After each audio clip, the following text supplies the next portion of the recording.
Hello, SkinClub fans. I am back home, and we're going to be going through another video where this time you guys get to kind of do some more homework with me. I think that's become more or less the theme of this project so far, is that, you know, I just keep taking you to work, and we never really know what we're going to find. But I'm excited, and I hope you guys are as well. I had something new that I wanted to try and use Skybox for, to do some research into one particular team. I don't know how this will really fold out. I did a little bit of, you know, work before starting the video, but I really don't know how much that's going to help. We'll find out together. If you don't know, Skybox is currently the premier tool that people use, that pro teams use to, you know, study each other and anti-strat each other. And if you guys are interested, I think we can do a lot more interesting stuff in that space in the future, because there's just so much going on. But today I wanted to just sort of dive through some data and try and figure out if we can sort of get a rough understanding of how one particular team has evolved over one particular map in 3-month increments. So I don't know if we'll find anything, so let's just dive into it. Looking at, just to show you what I've done with the data here. So obviously we're looking at MOUZ, we're looking on Nuke, on the T side, that's what we're interested in. And I've sort of cut up Nuke in 3-month segments. I hope that the time zones here are roughly right, or the date zones are roughly correct here. We'll find out, I suppose. If not, then you guys can laugh at me in the comments. But basically, starting, you know, somewhere in the middle of 24 and then going 3 months forward. And then we do that again in this tab, you know, from the other date and then another 3 months into the beginning of 25. I picked this date as like the place to start because this is where Suhei is out and Brolan becomes the IGL. So the first two tabs are Suhei, and then we've got Brolan taking over middle or end of January at the start of this year, and then we've got another 3 months, and then we've got the rest, which is not quite 3 months. So this last tab has some problems. You can see the 3 maps played versus 9, 15, 8, and 11. So there's a bit of a, you know, data sourcing problem at the end. I just don't care about it. I'm sure any kind of a data scientist or any kind of statistician is going to blow this whole video apart at some point. I don't care about that. You guys do that if you think it's cool. And in fact, it would be cool if somebody did that just to, you know, correct me, because there's a lot of statistics and math I probably don't understand, to be honest. So, you know, we'll let the smarter people worry about that. I'm just here to try and figure out if I can use what little brain power I have to sort of walk through some of this stuff. So let me see. There's a lot of things to look at. Just on the surface level, what I really wanted, I was hoping I could do, was sort of get, you know, ChatGPT or Grok or something to read all this data for me and just construct a graph that just sort of, you know, laid it all out. But that just took too long, or it wasn't possible, or I didn't have the patience for it at any rate. So I gave up on that, and I decided it's not really worth it. Or maybe there's another smarter way to do it that I just don't care about right now. But you know, what I've done is I've picked some comparison teams. These are teams that we can, you know, I just picked some teams that I think are good, maybe not quite the top 5 at the moment, but just a nice selection of teams that I think are interesting to match up against MOUZ. The reason we do this is because the software will actually give us a bit of an indication, like with this you know, exclamation mark, and it's basically going to say that it's using this significantly more than, you know, the comparison teams. I just like that. I think it's a nice little way to kind of show that there's a bit of a, you know, I was about to say improvement, doesn't have to be the case, but at least that there's some kind of a change happening over time. So if we just look at Suhei for the mid-rounds here, what we're seeing is the top 3 strats are sort of, you know, an A main split, you know, B from ramp, and then an A split with heaven. So that presumably, if you're on the T side, means you are wrapping around towards CT spawn on Nuke. In fact, I don't know why I'm saying presumably. I can show you guys. It's going to be a lot easier. It's a video after all. So yeah, the heaven split just means you're going up this way. If you ever heard me casting MOUZ on this map with or without Suhei, I keep saying that this is something that they love to do. And this is the reason why. They really like this kind of a style. So anyway, that's just a quick departure into showing you guys what that was. So that's the first 3 months from sort of, call it middle of 24-ish. Not quite, but and then, you know, going 3 months forward. Then from the next segment and into the last quarter of the year, we're seeing the A split, B from ramp, and B from secret, and the split from heaven drops from 5% down to, no, it's not even, it's the same thing. It just gets taken over. So they still use it quite a bit, but they start to swap into some other strats that they just like more. they do play a couple of more maps here. So, again, this would be more fun if the number of maps played was, 800 and, 1,000 maps or something, just to be really sure. But it's just to say that there is a bit of a, change in some of these mid-rounds coming out here. Which, again, probably could be graphed in an interesting way if I was less lazy. What this means, really, is probably just that if you keep doing the same mid-rounds over and over and over again, your team is going to be a lot more readable, which is kind of interesting.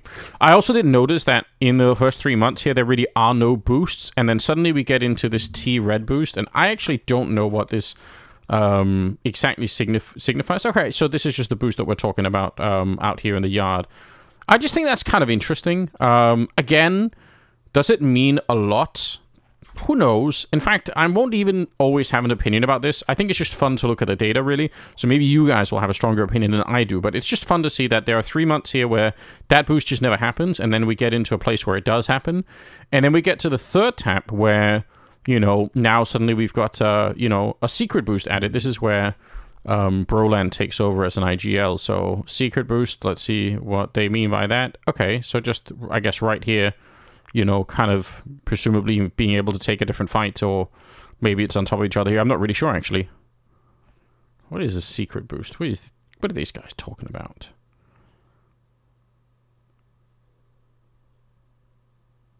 I really genuinely don't know. But anyway, that's just interesting to think about. And again, the red boost is kind of back as well. Once Broland takes over, presumably you have to assume that Broland is going to start his IGL career doing a lot of the same stuff that Sue had already been working on. Like, it just makes sense. Also, Cyclone obviously is still in the background, so it would be surprising if there was like a massive switch. And we can see that there really isn't. Like, a lot of this stuff is sort of the same. A from Hut, I suppose, goes from 3%, 2% into a 5% sort of, and in terms of actual rounds, we're seeing whatever, like 2 rounds here, 3 rounds here, and when Broland takes over, it goes up to about 9 rounds. So that is a change. Again, it would be more fun if the numbers were bigger overall, but that's not the world that we're living in. So we have to make do with what we have.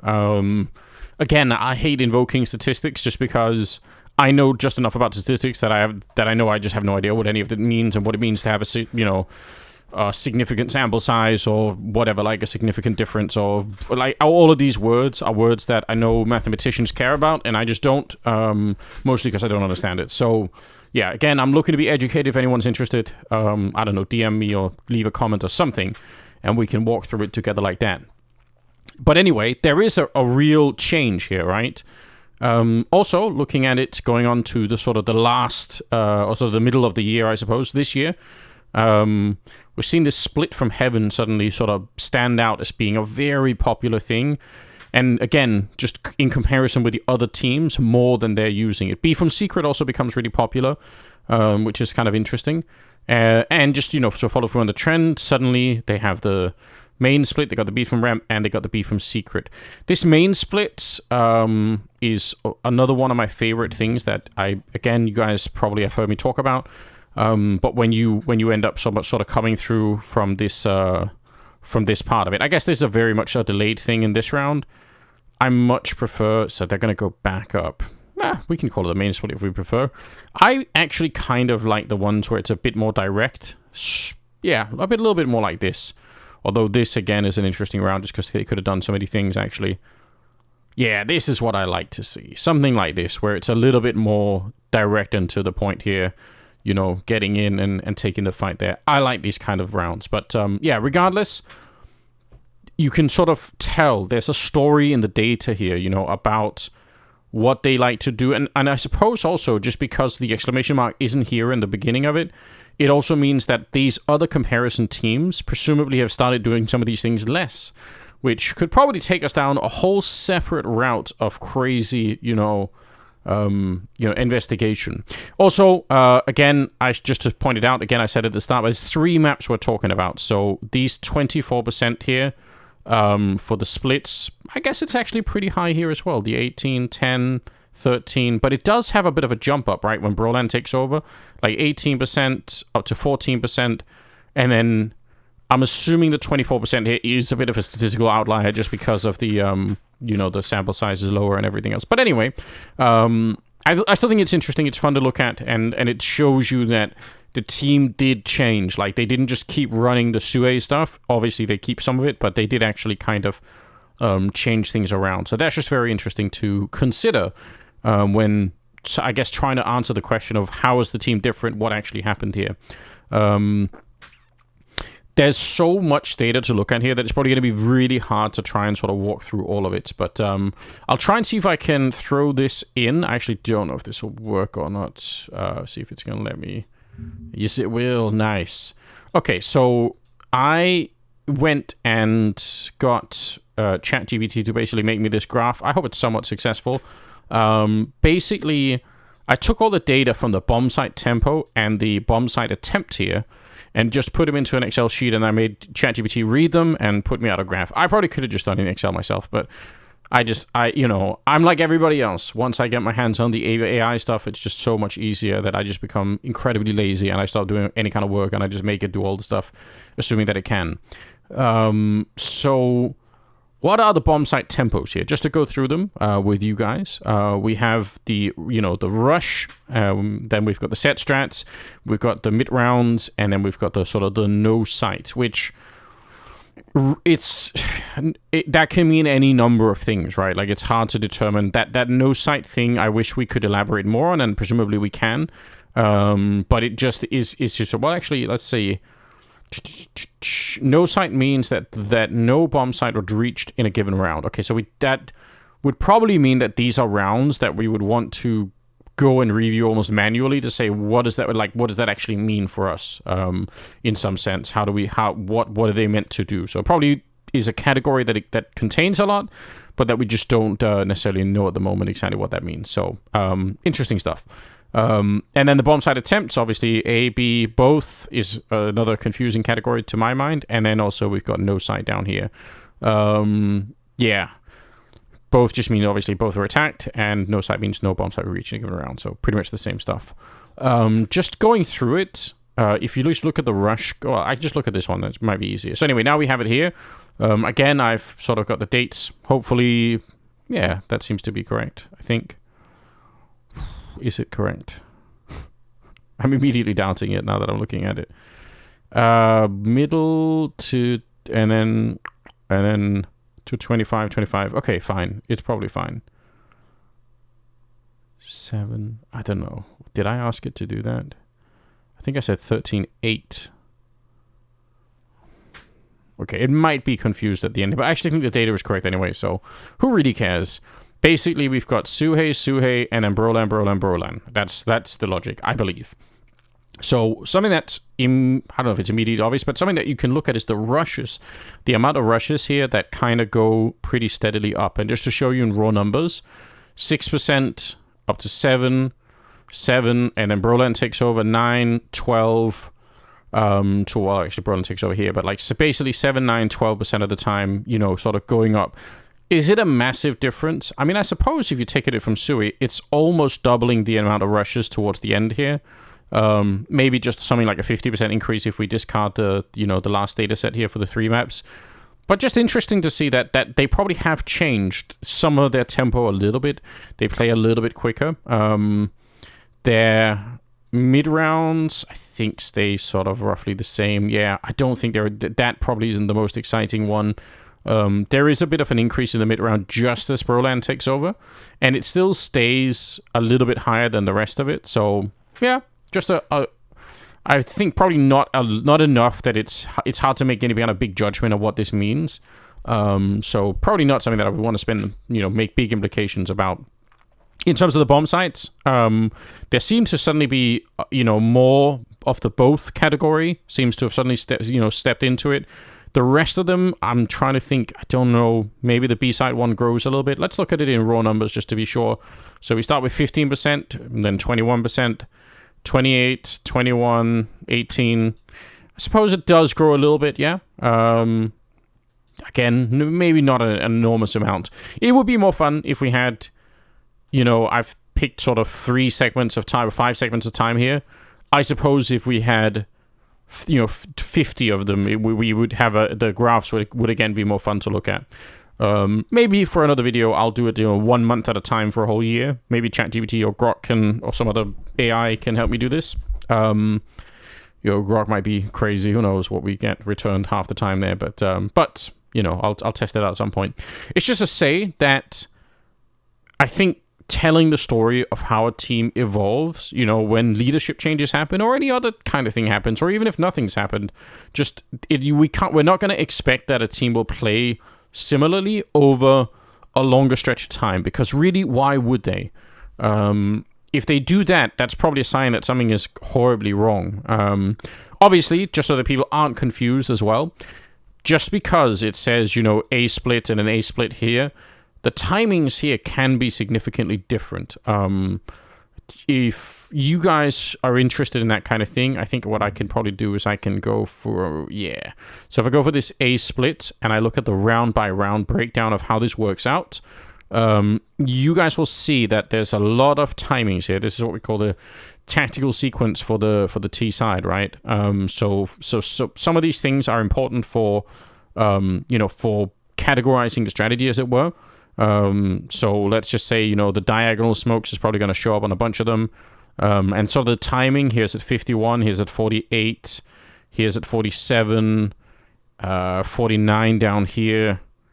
So down to 38. So these kind of changes are things that, and there's a second round, I suppose, of, to ramp. Interesting. Anyway, the timings of these events is something that pro teams will care about, because, again, if it becomes way too readable, that could be a bit of an issue. You end up falling into, a pattern that maybe you yourself don't even realize, but over time it sort of builds. So even if these strategies are listed at a similar percentage value and you think, oh, well, that means nothing's changed, not necessarily the case. And we could probably make an interesting case to say that, if the difference, if this is the same percentage, but these numbers, the bottom side tempo has changed, well, then probably the change is actually in the round by round breakdown like this, and that could be kind of an interesting way to think about it too. Looking at the rushes, inner rush, ramp rush, only inner rushes in this sequence. So this is, leading right up to when Sui leaves the team. And then suddenly, when it's Brolan in here, we get some vent rushes. We don't actually have any here, but we keep the ramp rushes, and the vent rushes kind of go out again. Also, kind of makes you wonder, so they tried the vent rushes for a little while after Brolan joins, and then they kind of gave up on it again. They don't want to be doing this anymore. In itself, an interesting sort of sub-story that could be told just by looking at that kind of stuff. And again, as you guys can tell, there are the set strats, there is all the utility, there's a crazy amount of stuff to look at, which is way more than I'm going to be able to do in one video, because you guys will probably go crazy. But the reason I wanted to do this was because, one, I had a real curiosity, and like I said, I am just taking you guys to work so that, so that you can help me do my job while I'm creating a bit of content. I like that. But also because I feel like in doing this, I could hopefully learn something, and if you guys are interested in this stuff, I would love to know so that we can sort of dive into this stuff more. Like, maybe it is worth it to transcribe a lot of this data and then create some really advanced statistics. I suppose what we probably could do is try and go just month for month and see if that will give us a bit of a different look. It is also possible for us in the future. I will try and show you how this works just by opening another tab here. If we go back and we look at, let's say, MOUZ for the fun of it, and we're on Nuke, we do have the ability to filter by event. So in theory, if we wanted to, we could go and say, well, let's look at, IEM, and then just sort of say, okay, we're going back to, pick 3 different IEM events throughout, some course of time, and then just sort of see how did they play and how did that actually work out for them. Like, they were in Melbourne, I believe, and like towards the finals, and in Dallas and in Cologne. So just picking some of these events and getting a sense of how this plays out and how they were different, I just think could be interesting to create a bit of a data-driven story of the team. So I hope this kind of helps to illuminate some of what's possible from a tech point of view, but more than that, maybe also just get a sense of how the team has changed. Because I do think even if the data, the quantity of maps played, or the is lower than we would probably like, it still, I think, is very interesting to look at. And I would definitely say that there has been a real change from when Suri was in charge of the team to Brolan. And some of it is expressed in this stuff here, probably not all of it. But I think it's definitely fun to look at. I hope you guys enjoyed the video. If you do, yeah, please leave a like and I don't know, whatever else people do. Mostly what I'm interested in is your comments on this whole topic. And if there's something you care about, then let me know and we'll do it again. But this has been it for this time. We'll be back with more videos soon. So take care and I will see you in the next video.